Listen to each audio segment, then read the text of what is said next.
A very warm welcome to this conference call to discuss the financial results for the fourth quarter and the year ended March 31st, 2021. Trust all of you and your loved ones are safe and in good health. Today on the call we have with us Mr. Debashish Chatterjee, Chief Executive Officer and Managing Director, Mindtree, Mr. Venu Lambu, Executive Director and President, Global Markets, Mindtree, Mr. Dayapatra Nevatia, Executive Director and Chief Operating Officer, Mindtree, and Mr. Vinit Teredesai, Chief Financial Officer, Mindtree. We will begin with a brief overview of the company's Q4 performance, after which we will have the floor open for Q&A. The webcast will be listen-only mode, but you can post questions over there. We will take the webcast questions once we complete the questions through the conference call mode. Please note that this call is meant only for the analysts and investors. In case there is anyone from the media fraternity, request you all to please disconnect as we concluded the media briefing in the evening. Before I hand over, let me begin with a safe harbor statement. During the call, we could make forward-looking statements. These statements are considering the environment we see as of today and obviously carry a risk in terms of uncertainty, because of which the actual results could be different as outlined in the quarterly fact sheet uploaded on our website. We do not undertake to update those statements periodically. With this, I pass it on to Debashish for his opening remarks. Thank you, Amisha. Good evening and good morning to everyone on the call. Trust you and your loved ones are safe and doing well.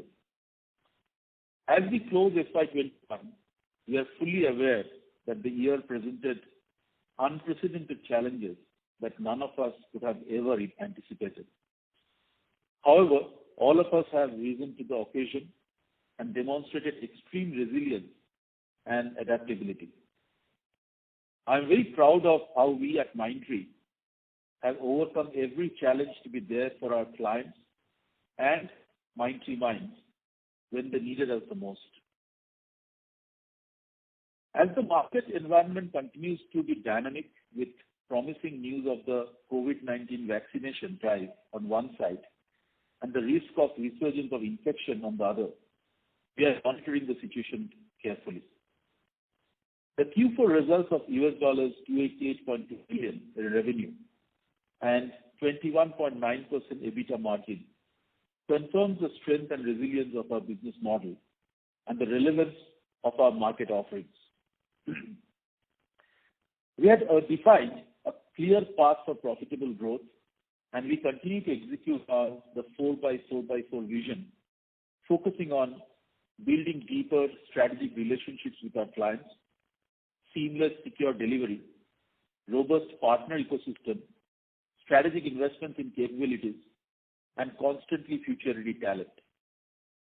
The business rebound in FY21, despite significant challenges and ongoing uncertainty across industries, is a testament to our proactiveness and agility, along with the client confidence we have earned.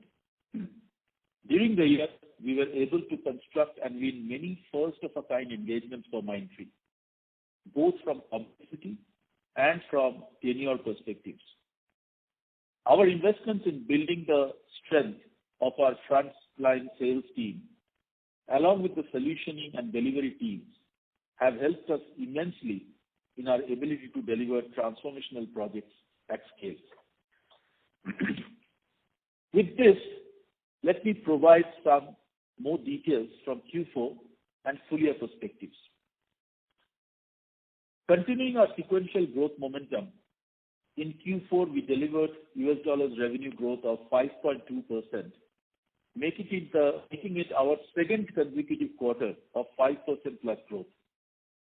Our quarterly revenue of US dollars $288.2 million is also the highest ever revenue for a quarter. After providing the wage hikes across the organization effective Jan 1st, our EBITDA for the quarter was 21.9%. For the full year, revenue is at US dollars $1076.5 million and EBITDA is at 20.8%, which is a 680 basis points improvement from last year. We ended the full year with a healthy order book of nearly $1.48 billion, representing year-on-year growth of 12.3%. For the last quarter, amongst industry segments, communications, media and technology grew 4.1%. Retail, CPG and manufacturing grew 8.6%. Banking, financial and insurance declined 1.1%. And travel, transportation and hospitality grew 16.1% sequentially. For the full year FY21, communications, media and technology grew 20.7%. Retail, CPG and manufacturing grew 0.6%, while others showed degrowth. Among the geographies for the quarter, North America contributed 76.6%. Continental Europe, UK and Ireland together contributed 15.7%. APAC and Middle East contributed 7.7%. Our focus and investments in Europe have begun to yield results. Continental Europe, UK and Ireland together grew 8% sequentially. The revenue contribution from our service lines for the quarter were customer success at 38.6%, data and intelligence at 16%, cloud at 19.4%, and enterprise IT at 26%. The need of our clients is to maximize efficiency as well as leverage disruptive technologies and trends for enduring success, and we are partnering with many of them on their transformation journey. Let me touch upon a few examples of deal wins in the past quarter. We signed a multi-year engagement with a global leader in design and manufacturing of household appliances to transform their online retail experiences end-to-end. We have been chosen as a strategic partner by a leading global travel software and technology company to modernize their passenger reservation platform and accelerate their cloud transformation journey. We have been selected by a leading bank to provide Salesforce transformation services across multiple geographies for their asset management division. A robust delivery backbone and disciplined execution have been key to our success. Enterprises across sectors are increasing focus on leveraging data, cloud, and disruptive technologies to thrive in the new normal, while ensuring their business IT foundation is resilient, efficient, and agile. Let me share details of a few engagements that we delivered during the quarter. A large multinational paints company wanted to modernize their mobile application, which lets users visualize their walls in different shades in real time, with a focus on user experience and scalability. We re-engineered their application ground up, leveraging augmented reality. Our application on the Google Play Store received all-time high rating and enabled 40% growth in the user base. A large technology giant wanted to optimize their technology documentation platform, which ran on legacy technology. We partnered with them to modernize the platform, leveraging Azure solutions, while introducing new features to enhance collaboration. As a result, site performance improved significantly with zero downtime. Healthcare and humanitarian organizations have been at the forefront of our economy and physical recovery through the pandemic, and efficiency and time to market is critical for them. We are proud of our work with an American humanitarian organization where we implemented a cloud-based automated solution across more than 100 collection sites nationwide, helping them achieve more than 98% reduction in non-conformance and significant dollar savings per year. For a large American credit reporting agency who wanted to modernize a business-critical user engagement platform, we helped in migration to Google Cloud Platform, along with decommissioning their on-premise infrastructure. I would also like to recap on a few milestones achieved during the year. We rolled out our simple and robust strategy of 4x4x4 and have started executing on it. we returned to broad-based profitable growth, keeping focus on long-term annuity deals.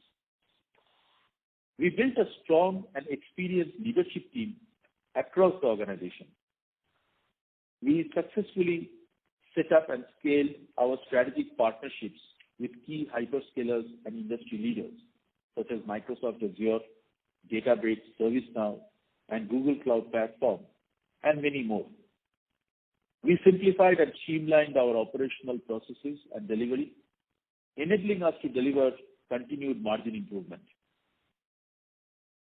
We have ensured the physical, mental, and emotional well-being of our Mindtree Minds with several interventions and assistance programs. In addition, we are rolling out a comprehensive COVID-19 vaccination plan in India for all Mindtree Minds and their families. We garnered some significant analyst recognition, such as Mindtree recognized as a leader in the ISG Provider Lens Salesforce Ecosystem Partners 2021 reports for Salesforce implementation, integration, and managed application services for large enterprises across the US. And as a leader in the ISG Provider Lens Mainframe Services and Solutions 2021 in the US. As a major contender in the Everest PEAK Matrix Assessment 2021 for software product engineering services. Our employee value propositions have shown consistent improvement across the board, reflecting in improved utilization, better offshoring, and continued reduction in attrition. I take this opportunity to appreciate and thank the leadership team and all Mindtree Minds for their collaborative spirit and unrelenting dedication. People-friendly policies, high standards of corporate governance, along with promotion of diversity and inclusion, have always been at the forefront for Mindtree, which has been reaffirmed by the recognitions won during the quarter. First place in Workforce Planning and Staffing Solutions category in the People First ACE Awards presented by National HRD Network. Winner of the Golden Peacock National Award 2020 for Corporate Social Responsibility. Second runner-up position in the Best Employer for Women Large category by the Associated Chambers for Commerce and Industries of India, which is ASSOCHAM. Winner in the Excellence in Employee Welfare Initiative by the BW Business World HR Excellence Award 2021. With encouraging demand traction and our deal wins, we have accelerated the process of talent acquisition, both campus and lateral, to twice the earlier volumes, leveraging online assessment tools, a new referral platform, and our close-knit partner ecosystem. Learning enthusiasm amongst the Mindtree Minds continued with an approximately 50% increase in learning hours year over year on virtual platforms. We ended Q4 with over 23,800 Mindtree Minds, including a net addition of more than 1,600 minds. With continued focus on employee engagement initiatives, our attrition dropped to 12.1% on an LTM basis for the quarter from 12.5% in Q3. I would now like to turn it over to Vinit to walk you through our Q4 and full year financial highlights. Vinit? Thank you, Rishi. Good evening, good morning to everyone on the call. In an extremely challenging year, our teams rose to the occasion. Our performance has been consistent and robust. We delivered a broad-based revenue growth of 5.2% quarter-on-quarter and 3.5% year-on-year in the dollar terms. Ex-travel and hospitality vertical, our revenue growth was 8.1% and overall revenue growth declined by 1.1% for the full year. Our reported EBITDA margin for the quarter is at 21.9% compared to 23.1% in Q3. For the full year, it is at 20.8% as compared to 14% in FY20.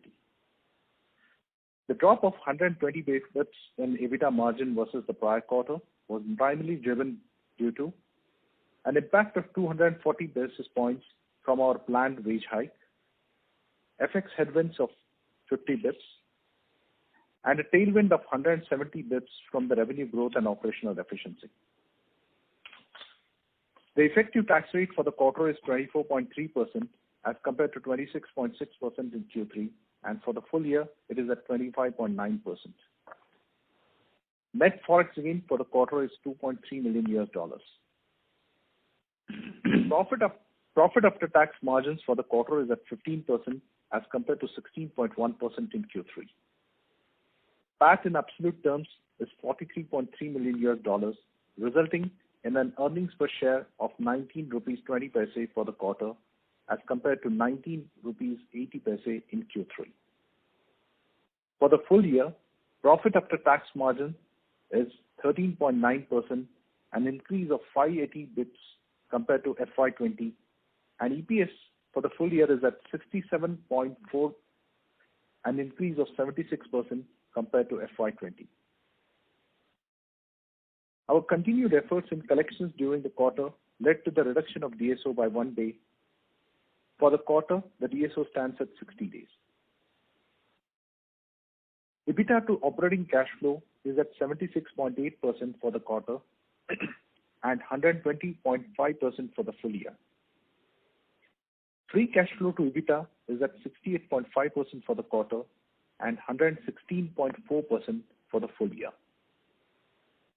Our utilization for the quarter is at 84.3% from 83.1% in Q3. Our contractual pricing for the quarter remains stable. Our order book for the quarter increased 20% sequentially and is at $375 million for Q4. As of 31st March, our cash flow hedges are at $996 million.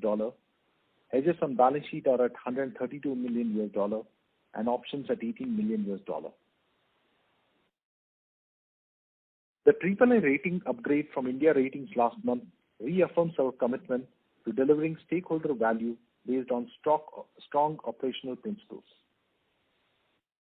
Our approach is to create value for all our stakeholders by balancing investment needs and return to stakeholders. The Board of Directors have recommended a final dividend of 175%, that is 17 rupees 50 paise per equity share of par value 10 rupees each. After including the interim dividend of 7.5 rupees per share, the aggregate dividend for the fiscal 2021 amounts to 25 rupees per share. ESG has been always a focus for Mindtree and reinforced in the mission statement. Mindtree leads across dimensions in ESG scores through conscientious efforts over the years. We focus on themes such as energy efficiency, supporting education, disability, growing digital talent globally, and a diverse and inclusive board. Our Investor Day annual report and sustainability report will carry the operating KRAs for FY21. With continued positive impact on society, we undertake a holistic approach to refine the ESG and assign measurable impact metrics over the next few quarters.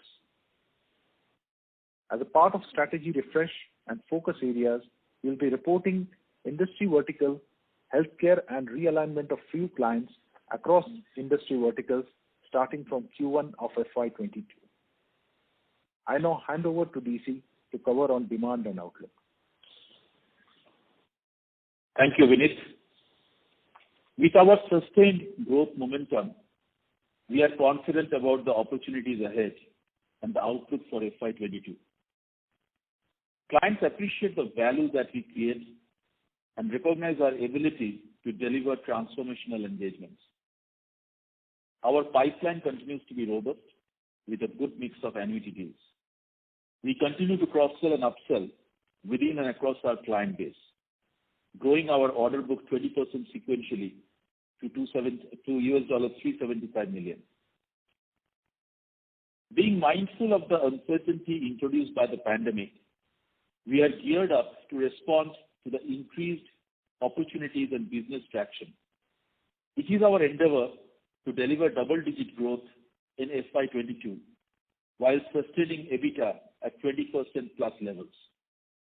I now pass this back to the operator to open up to questions. Operator. Thank you very much.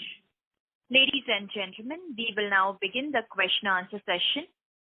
Anyone who wishes to ask a question may press star and one on their touchtone telephone. If you wish to remove yourself from the question queue, you may press star and two.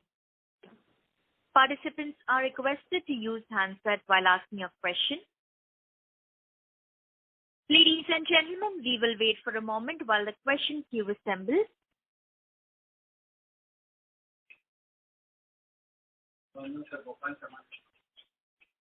The first question is from the line of Sudheer Guntupalli from ICICI Securities. Please go ahead. Yeah. Good evening, gentlemen. Thanks for giving me this opportunity and congrats on a good set of numbers. DC, quarterly revenue run rate in BFSI vertical has stagnated in the $50 million run rate for almost 4 years now, even before you joined. This is a little surprising given this vertical is on the forefront of digital adoption, and we actually take pride in the strength of our offerings in this area.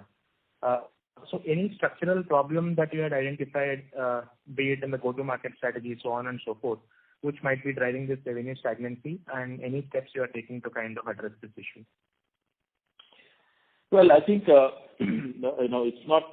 There has been growth in BFSI from time to time, but specifically for this particular quarter, we were expecting certain closures, which has not happened, which have been pushed to Q1.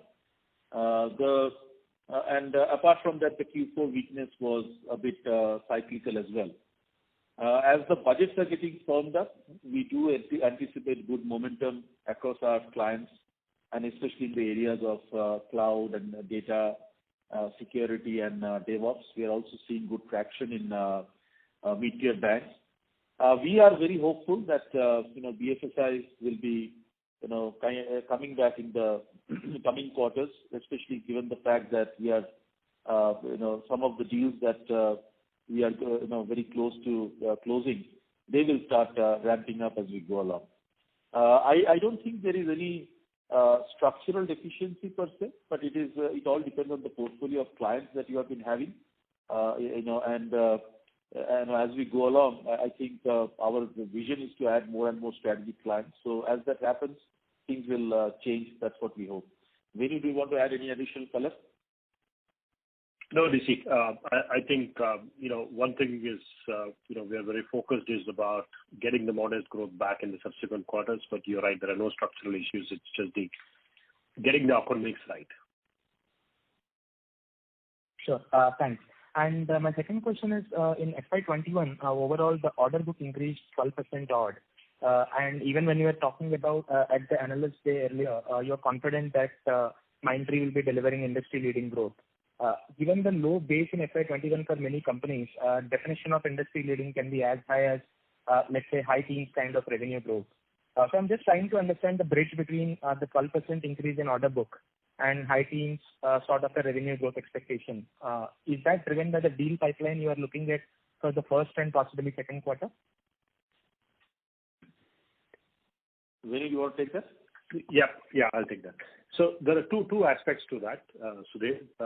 Firstly, yes, the order books that you did not just for this quarter, even the previous quarter, would start yielding revenue as we complete the transition and so on. So that's one factor which will contribute to the industry-leading double-digit growth that DC mentioned. The second is, yes, there are, our pipeline continues to be robust. We have a very strong pipeline, and we're looking for some good closures, that will add up, to the incremental revenue addition for the year. So it's a combination of both, the orders that booked during the year as well as the new deals that is going to come up in the quarters. Sure, sir. And just one question for Vineet. Effort composition has remained more or less stable from the previous quarter to this quarter. So little curious on why this is the case, as travel has not yet started, and the incremental growth for this quarter should have ideally ramped up offshore like it happened for other companies which reported so far.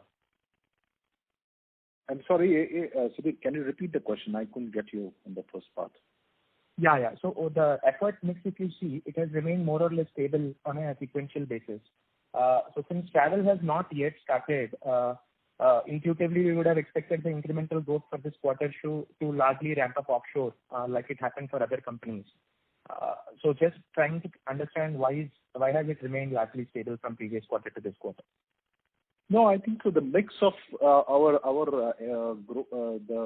demand and how we have engaged right now, there has not been any material change. As you rightly said, the travel has not yet picked up, so it has remained pretty much on the same lines. So I don't think so there is any structural change that has happened in this particular quarter. No, Vinit. My question is, if travel has not yet started, so the incremental growth should have largely ramped up offshore. Thereby, ideally, there should have been a little bit of a shift towards offshore, which is what other companies are reporting. But in your case, that did not happen. So I'm just trying to understand. So if I can answer, this is again a portfolio mix that you have the clients. I mean, there are a lot of transformational deals that we have commenced in the last 2 quarters, and some of these transformations have to be, you need to have folks at on-site also. So it depends on the kind of engagements we have. So I don't think there has been a significant jump to offshore in Q3 itself. If you go back to the last quarter metrics, there has been a significant jump in Q3. So I think what you are talking about was already achieved in Q3. And what you see right now is just to sustain the transformational engagement that we have started. And also, there is also another component which you should know is we started the nearshore center in Poland. So those things also need to be considered. Sure, Vinit. Understood. Thanks. That's it from my side, and all the best. Thank you. Before we take the next question, a reminder to the participants, please limit your question to one per participant only. You may come back in the question queue if you have a follow-up. The next question is from the line of Vibhor Singhal from PhillipCapital. Please go ahead. Hi. Good evening, sir. Thanks for taking my question. And congrats on a very strong end to a difficult year that we all have seen. Just my question is on the deal flow number. We saw the deal flow for the quarter at a decent 20% up sequentially. But on a Y-on-Y terms, I think we still kind of fell a bit short. And also, I think as we look to chase industry-leading growth next year, as you mentioned, the deal flow appears to be a little bit on the softer side. I guess you mentioned that some of the deals that you were expecting in Q4 were not able to close. So how does the overall deal pipeline look like, and how can we actually basically look at this deal flow number grow in the coming quarters? Yeah, thank you, Vibhor. I think the way to look at it is we would look at the full year. Like if you look at the overall order book right now, it's 1.4 billion, and it's a 12% growth over the last year. I mean, there are always cyclical things in terms of specific client behaviors where some closures happen in this quarter, some will happen in the next quarter. But what we care about is overall. For the full year, we are very confident. We are very happy with the order book that we have closed. As far as pipeline is concerned, I can only say that the pipeline in the company, the deal pipeline has never been so high as it is right now. In fact, the last 2 quarters, we have been having the highest deal pipeline. So given the very strong pipeline and given the full year order book that we have closed, we are very confident that the momentum that we have gathered in the last 2 quarters with a 5% plus sequential in 2 consecutive quarters, we are very confident that we should be able to continue with that momentum. And we have enough deals to fall back on. I don't know, Venu, you want to add any additional color? No, just one specific point is that one is the growth in terms of the actual order booking. The other dimension is also to look at the quality of the deal. The quality of the deal, which has a larger duration than we used to have earlier, whether it is the longer duration transformation projects or multi-year engagements. So that also helps us to get the accelerated growth. So one is the net increase, the other is also the quality aspect. Sure. Thanks for that. Vinit, if I was just squeezing one question to Vinit. You mentioned that we are looking at EBITDA margins of 20% plus going ahead. So just wanted to pick your brain on basically what is our take on the salary hike for FY22? I mean, is it going to be staggered or probably slightly back-ended? And taking that into account and that utilization is already at 84%, Do you see multiple headwinds to the margins, and probably impacting us to basically making it difficult for us to achieve that 20% kind of a number? See, we have just now rolled out and completed our first increment cycle.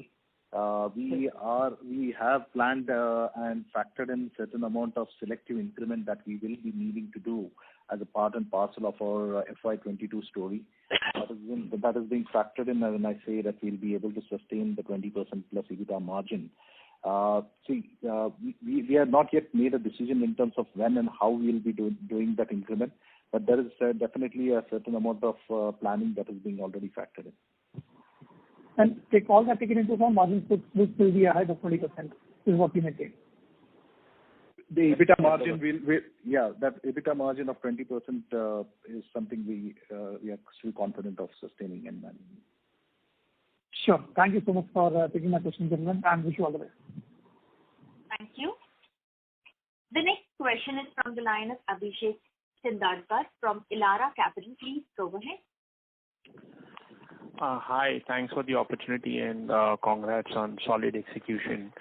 My question is on the client metric. Now, if I see the year-on-year growth movement in in top 2 to 5 and 6 to 10 clients, and as well as the quarter-on-quarter growth, there seems to be that 2 to 5 and 6 to 10 is actually decelerating. Now, one of the reasons could have been that travel customers could be part of top 10 or maybe top 20, and one of the reasons could be that. But the travel actually growth is accelerating. I mean, the year-on-year decline is decelerating. So how should we understand the mix here? That is first question. And the second question is on margins. Now, the improvement in 21, we saw almost 300 basis points of tailwind coming from lower travel cost.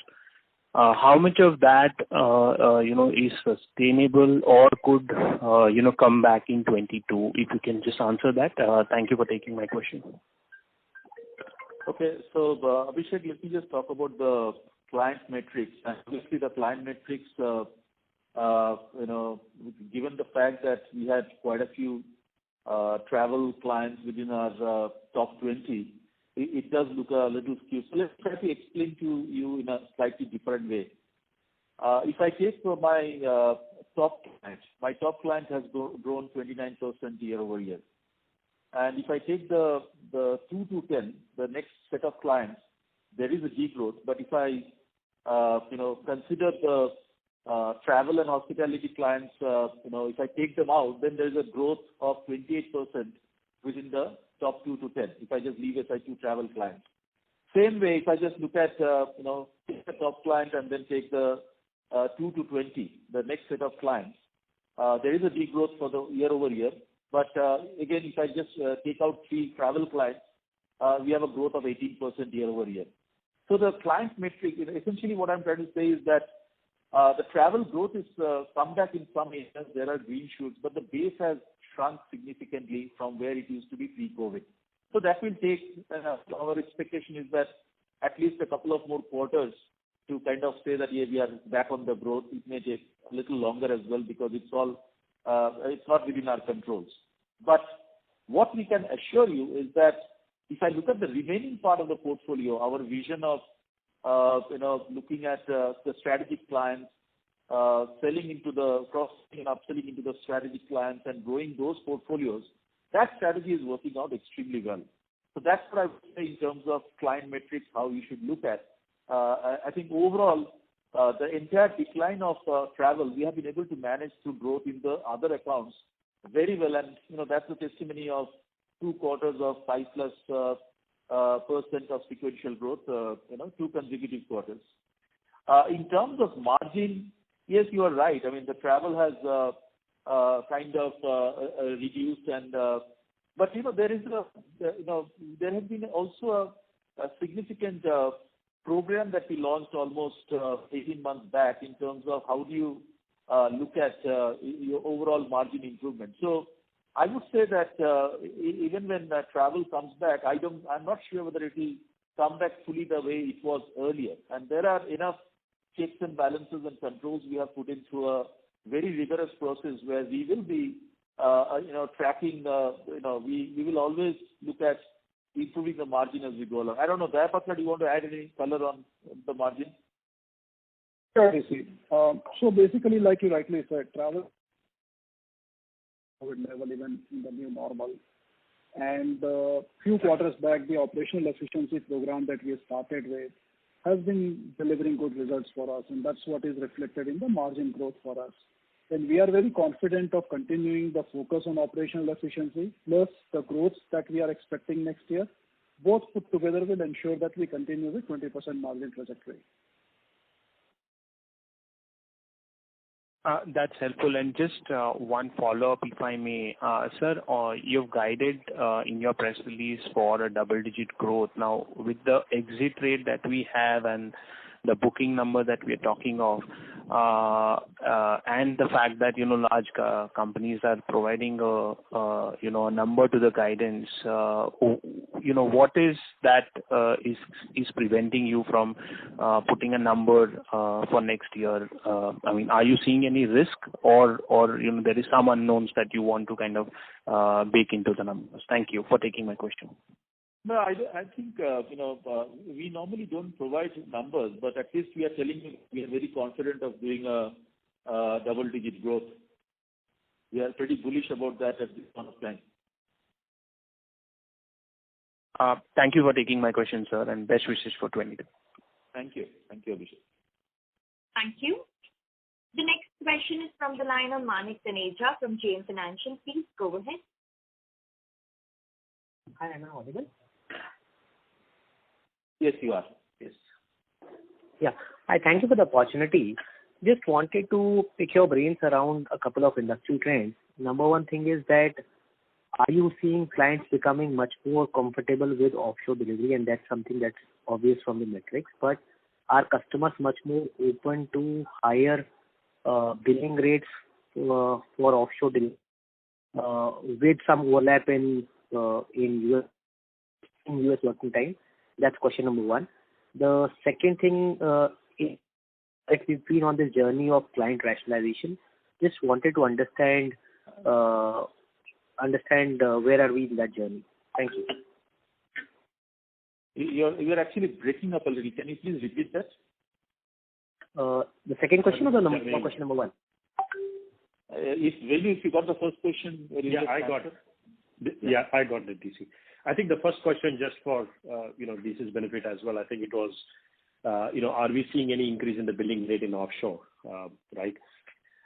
Look, I think, we need to appreciate that, most of the world economies are still under significant stress, right? So while a lot of our customers are increasing the spend on the digital transformation, they need to cut the spend on the traditional IT services as well. So, I think, and they're not shying away from spending more and more to accelerate the digital transformation. So the basket size of the spend is increasing, but not necessarily the individual billing rate. But having said that, if there are some specific skill sets, where, customers are showing a bit of willingness to pay, a couple of dollars extra for that. But in general, it's not a trend that we see.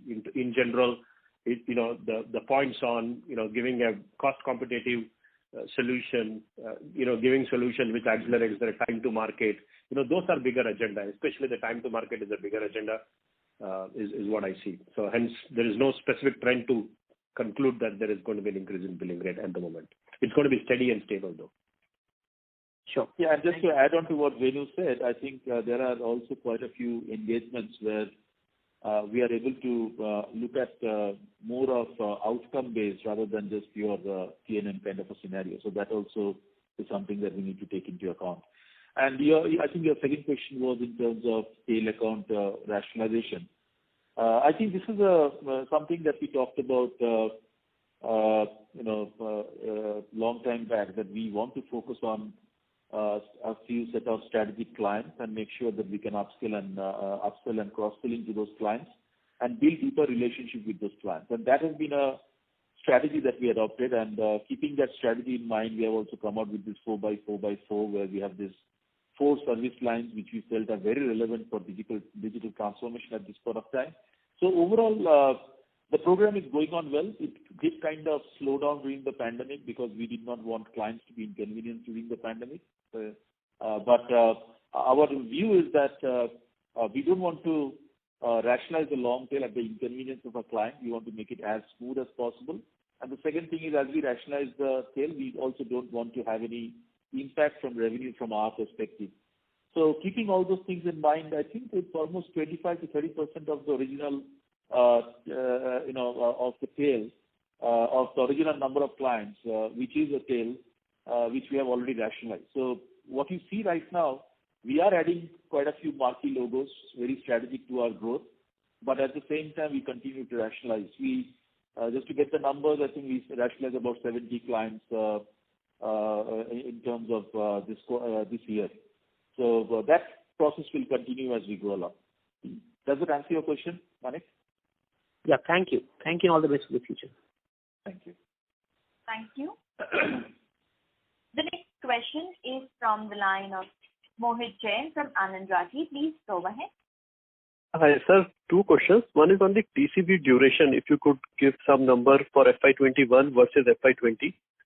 And second is now, of course, no discussion is complete without top client discussion in Mindtree. So in the last 3 quarters, it is growing a little slower than travel actually in terms of incremental dollars added, which is contrary to the management commentary. So do you think this trend may sustain in FY22 given that we are at a very high base in top client versus travel vertical? Yeah, sorry, I didn't follow the second part in terms of top client and travel.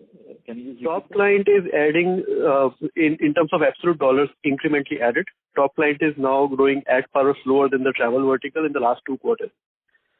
Okay. So is this something which is to do with the base effect and therefore we should expect this to continue in FY22?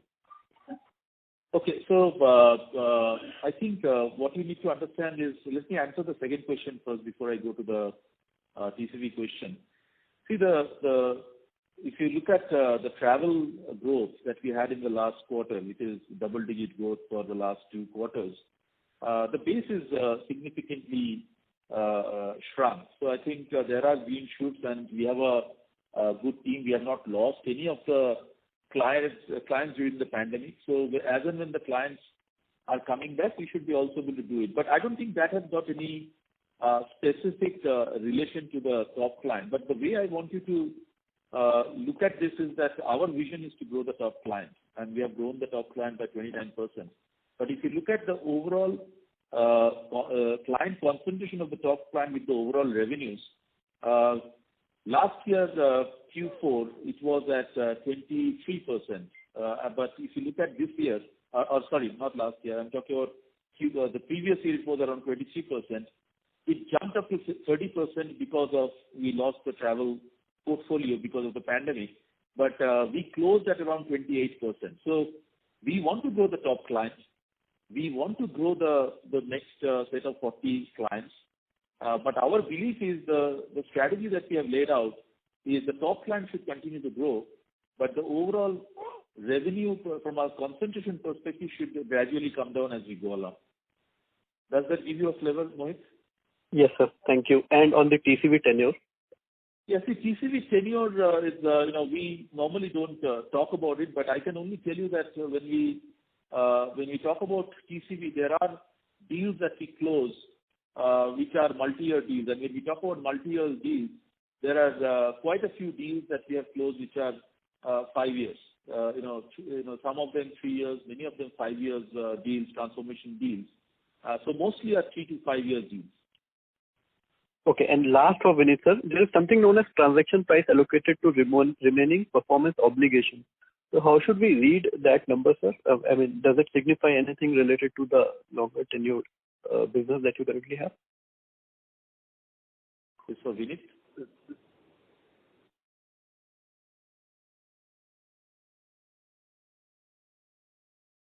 Vinit, you're there? Yeah, I'm there. Sorry. I couldn't hear, Mohit, your question. Can you repeat it a little bit? Sorry. Sir, in the financial statements, there's a table which says transaction price allocated to remaining performance obligation. there are numbers year-wise. So 1 to 3 has gone up dramatically, for instance. So does it to do with our longer tenured business that we currently are into? No, I think so. I would say, yeah, okay. I think so. Yes, I'm just looking at that statement. It is to do with that. Yeah. So that could give us a proxy of how we are moving ahead in the 3 years. You can look. Yeah, you can look at it in that way. And it does not by any means signify any liability or something with this performance obligation is not to do with how do we execute with the client, right? No. You should not read anything beyond that in that. Okay. All right, sir. Thank you.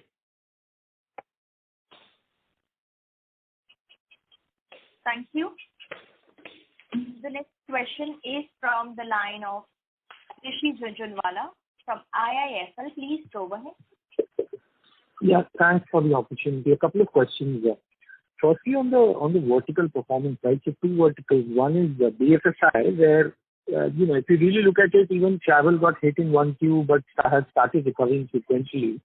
BFSI still remains a bit challenged. So just wanted to understand, where are we facing issues within BFSI?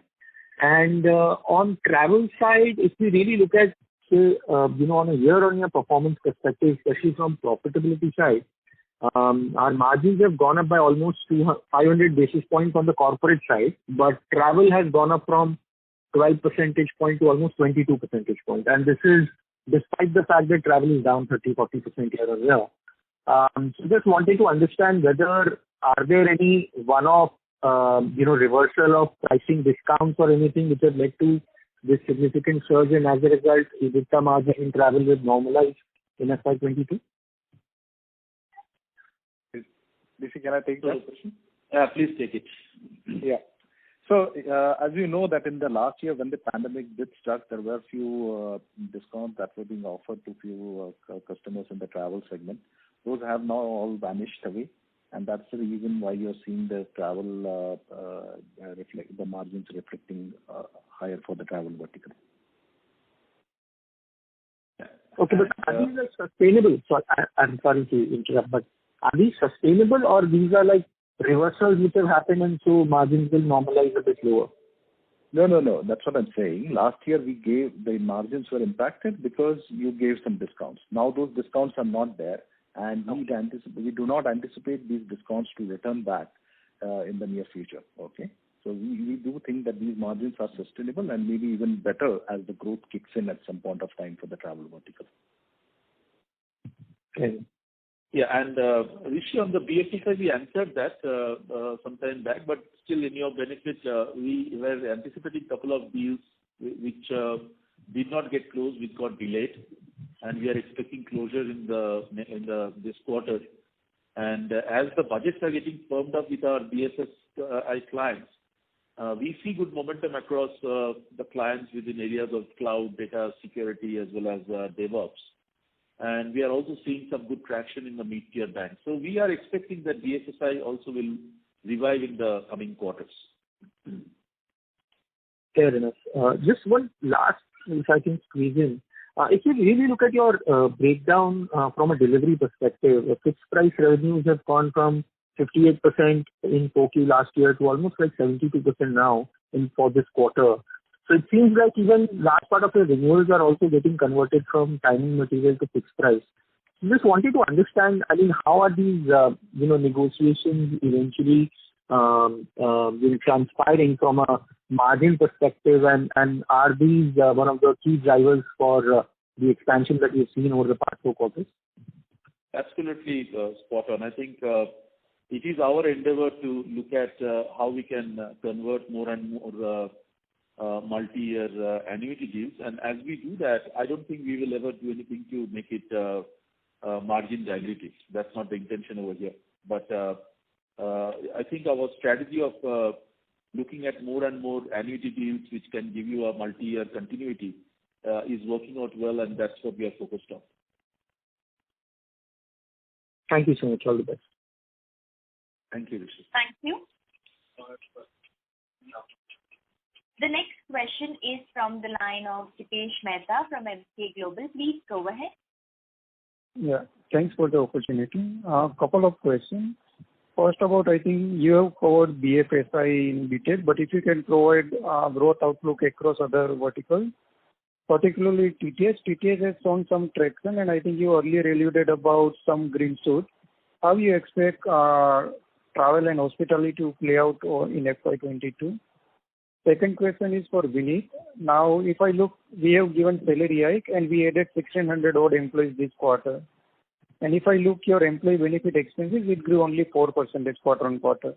So if you can help us understand what explains relatively lower incremental growth in employee benefit expenses, QOQ. Thank you.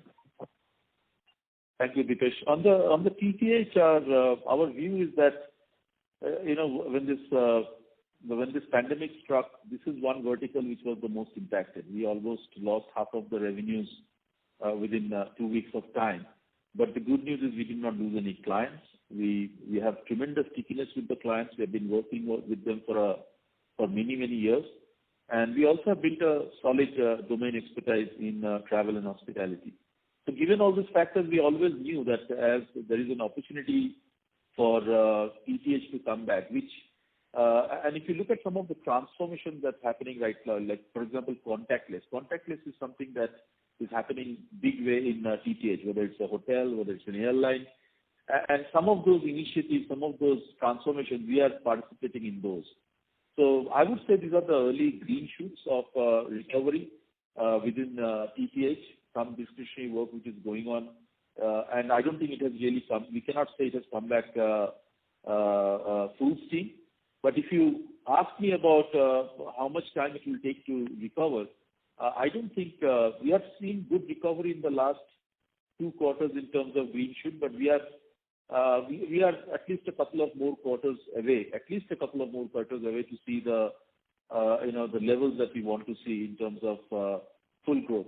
But our confidence comes with the fact that none of these clients have gone away from us, and all these clients, the relationship that we have, that's very robust, and I think they also will rely on us as they come back. We should be also able to grow along with them.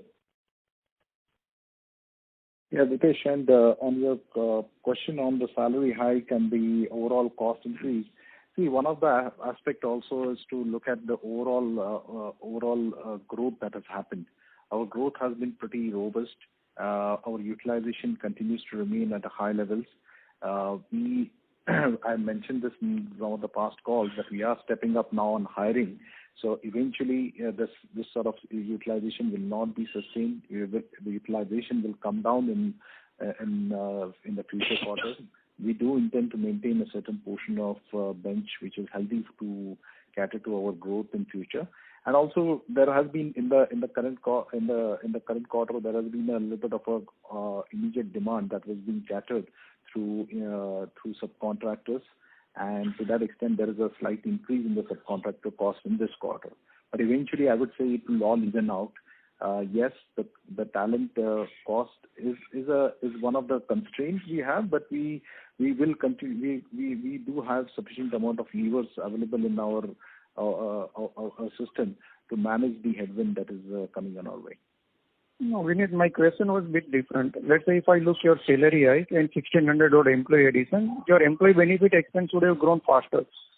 Now, utilization and other lever, what you are indicating, it is revenue implication. But if I look absolute number of employee benefit expenses, that number should have grown.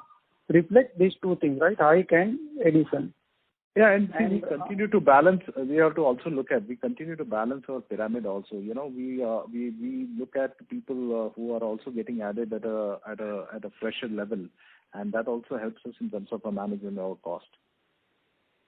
Is it possible to share some number about, let's say, pyramid 20 versus 21, how it has changed? I would say in the last year, our intake on our freshers was significantly lower. We have increased that intake in FY21, and we anticipate that intake will be even more stronger in FY22. So we will continue to do that.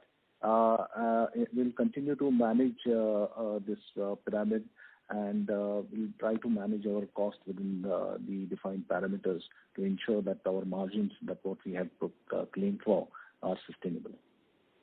Sure. And last, I think earlier question was partly answered. RCM and CMT, I think you have not provided some color, how you expect them to play out. No, RCM and CMT are two verticals where we have been seeing good traction, and the traction continues. We are very bullish on these two verticals. Thanks for answering. Thank you. Before we take the next question, a reminder to the participants again, please limit your question to one per participant only. You may come back in the question queue if you have a follow-up. The next question is from the line of Ashwin Mehta from Ambit Capital. Please go ahead. Yeah, hi. Thanks for the opportunity. One clarification. While it's for a lower base, what led to the doubling of the expenses this quarter? And in terms of subcontracting also, you did mention that these were possibly some opportunistic engagements. So do we think subcontracting will come back to the prior levels, or as we've seen for almost everybody in the industry, subcontracting could be back to the pre-COVID levels again? Yeah, Ashwin, I lost the first part of your question. I think I missed that. What was the first line of the question? The first part of the question was that our travel expenses on a quarter-on-quarter basis have almost doubled. So what explains that? And the second one was on subcontracting as to how do you see that trend going forward, whether it comes back to pre-COVID levels or not? Yeah, I think so. Vinit, you want to take it? Yeah, no. So I'll just clarify on the travel expenses. It's mainly the cost that we have incurred for the visa applications that are scheduled to come up in Q1 of FY22. Okay. Yeah, and on the subcontracting, I would say that it depends on the specific engagements and the deals and all those things. So, but our goal is not to keep the subcontracting price subcontracting ratio increase too much. So that cost should not be so we expect that over a period of time it will again come back to the extent that we want it to.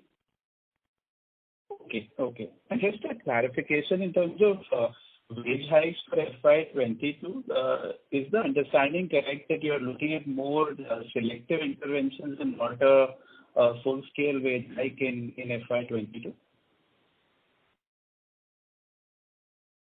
Yeah, at this point of time, this is too early. But as Vinit has mentioned earlier, we are kind of keeping a very close eye in terms of what we need to do and when we need to do.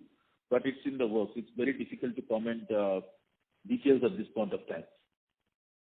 Okay. Thanks a lot and all the best. Thank you. Thank you. The next question is from the line of Rahul Jain from Dolat Capital. Please go ahead. Yeah, hi. Most of them have been answered, but and sorry for prodding further into the same topic which has been discussed.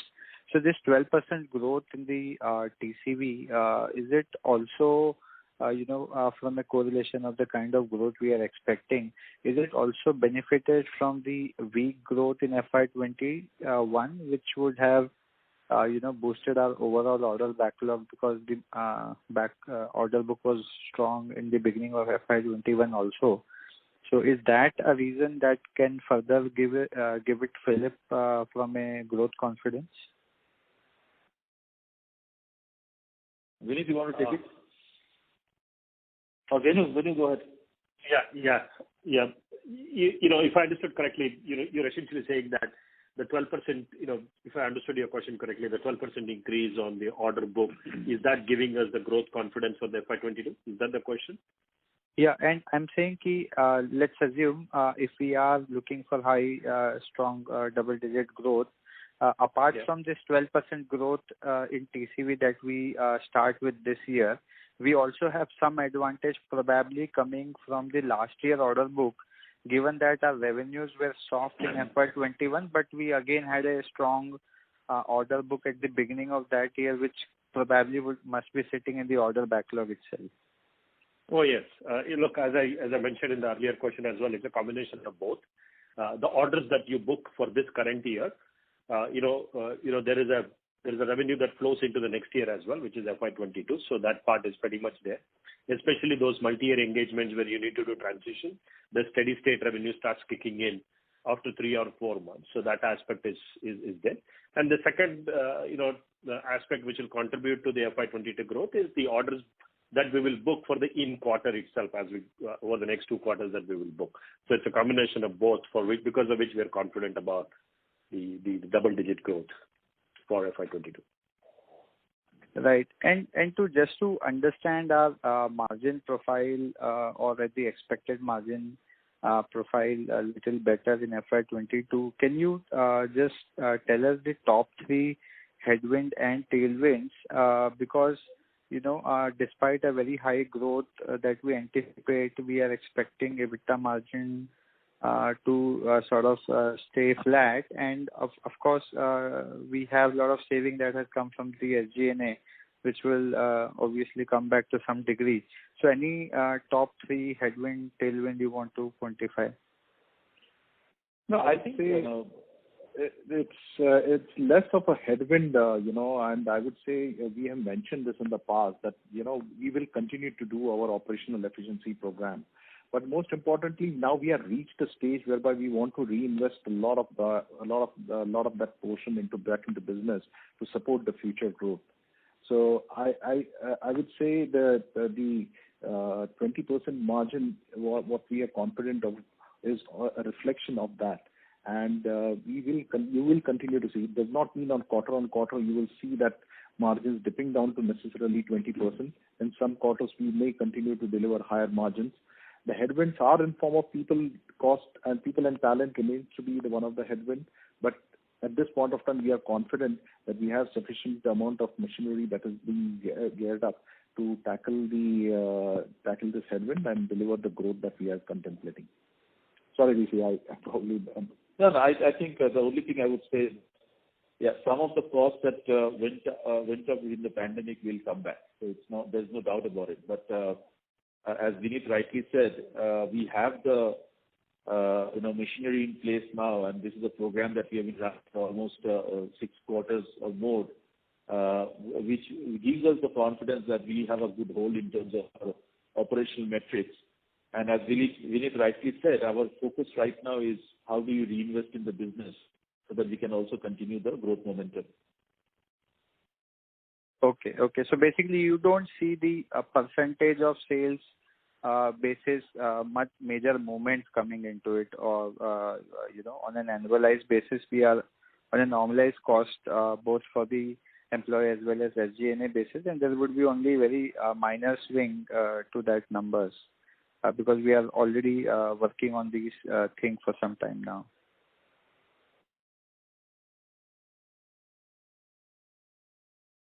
Yes, I would say that's what we will continue to strive on and continue to manage our employee cost and other costs in that range. Perfect. Thank you and best of luck for time here. Thank you. The next question is from the line of Nitin from Investec. Please go ahead. Hi, good evening, everyone. Just a quick clarification. We have had maybe an all-time high kind of headcount addition. Just want to clarify this 7% of existing headcount new headcount that's come towards the end of the quarter, and are they higher on the fresher side or lateral side? Just wanted your thoughts on both. Dayapatra, do you want to take it? Sure, DC. So it is mix of both freshers and lateral. So as you would have seen that we have a very robust demand and business is growing quite well for us, and that's leading to a lot of hiring in India as well as other geography. Plus, we have also started to do a lot of proactive hiring to meet the future demand. As you know that talent position is quite tough in India right now. Every company is going after the same talent pool for certain skills. And therefore, we want to make sure that we have the right talent when we require them, and hence a lot of proactive hiring is happening. Next year also, we will be doubling up our effort in terms of hiring both campus as well as lateral. Sure. And the other part of the question was, have all these people or most of these people come towards the end of the quarter? Hello? Hello? Yeah. No, I think it's fair to say that all those people came throughout the quarter. I don't think there's only... Yeah. We have been ramping up fairly uniformly across the quarter. Yeah. Okay. Fair enough. Yeah, we do hiring throughout the quarter, and campus batch, of course, comes once or twice a quarter, depending on when we are taking them on board for the training. Sure. Fair enough. Sure. Thank you. Thank you. Well, ladies and gentlemen, that was the last question for today. I would now like to run the conference over to Mr. Debashish Chatterjee for closing comments.